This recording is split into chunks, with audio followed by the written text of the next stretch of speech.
Some people still see the internet as a tool, other people experience it as the default state of life. Usually, the difference comes down to one thing: whether they remember life before being online all the time. People who grew up before the internet remember when going online was an activity, not a permanent condition. And psychologically, that changes a lot. One major difference is boredom tolerance. Before smartphones and constant stimulation, people spent more time alone with their thoughts. Waiting rooms, long car rides, standing in line with nothing to do, that forced the brain to develop internal stimulation through imagination, reflection, and daydreaming. People who remember pre-internet life often have a higher tolerance for silence and unstimulated time because quiet used to be normal. Privacy also felt different. Before social media, most people developed their personality without feeling constantly observed. You could experiment, embarrass yourself, or change over time without creating a permanent digital record. Your identity existed separately from performance. That's why many people who remember pre-internet life still instinctively separate their real self from their public self. Online culture blurred those boundaries. Now opinions, routines, and even ordinary moments are often turned into presentation. Information changed too. Before the internet, finding information took effort. You had to ask people, search for books, or wait until later. Because information moved slower, people were more used to uncertainty. You didn't instantly resolve every question. That created a different relationship with knowledge.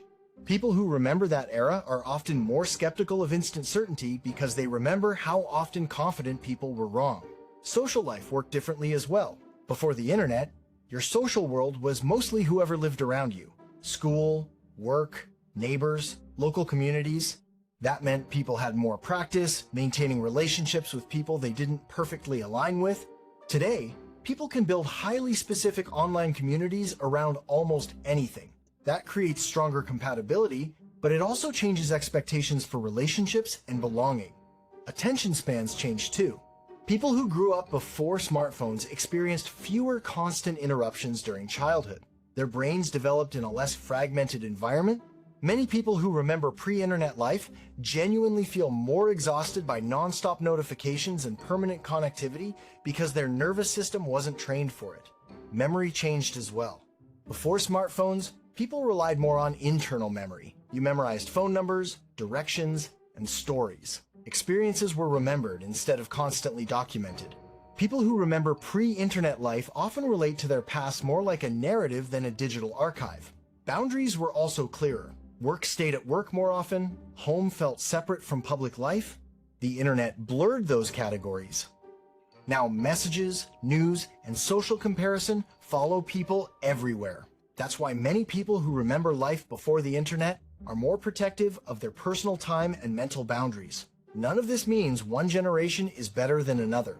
Digital natives developed different strengths. They process information faster, adapt quickly to online environments, and navigate digital communication naturally.